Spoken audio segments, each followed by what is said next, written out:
my name's Taryn. This is the Nar Garden. No.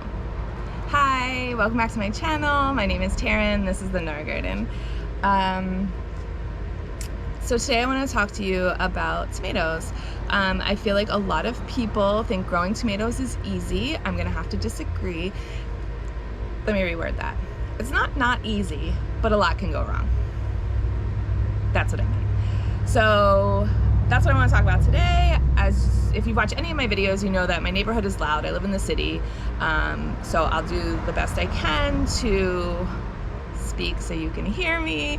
I'm using a brand new GoPro. It's not mine. I don't know how to use it. I feel like a dinosaur. I usually use my cell phone, but I'm trying to create better content for you. So if you like it, please comment, like, subscribe, share it with your friends. It has been brought to my attention that some of your children watch my videos, which I love.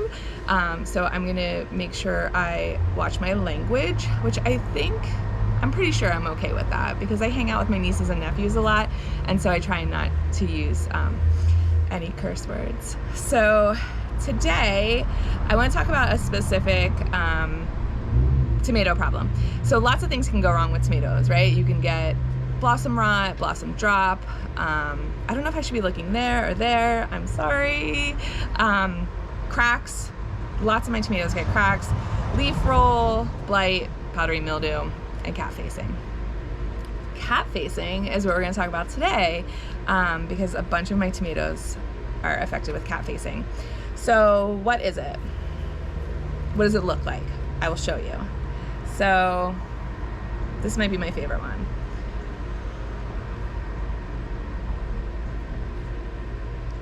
Isn't that weird? I don't think it looks like a cat face. Maybe like a cat butt.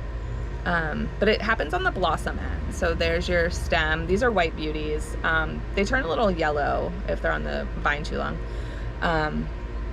So there's that one. That one. But it can happen to really any variety of tomato. Oh, this one. Right? It looks like perfectly fine. No. They say it happens to heirlooms more, and I think that's because hybrid seeds are like bred for market, for commercial sale. So, you know, people don't want tomatoes that look like this. I personally don't care. They taste the same. They're fine. I think they're kind of cool. But the regular consumer does not want a tomato that looks like that. It could be a lot of things, right? And I feel like for me this year, it was all of these things. So the first would be during pollination, like before the plants are mature, the temperatures drop below 50 degrees. That very well could have happened. I don't know, I should keep better notes. Or too much nitrogen in the soil, absolutely could be a problem. I did use compost, mushroom compost last year, which is, I believe, has a high nitrogen content. I didn't get my soil tested. I kind of just winged it this year, so it could have been that. What else?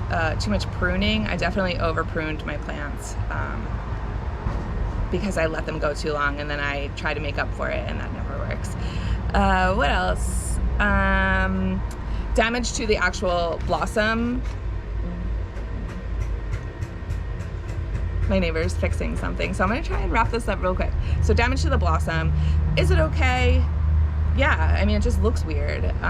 But do you want to avoid it? Sure, of course, because, you know, you'd rather have like a nice tomato. Of course, this one's cracked on top.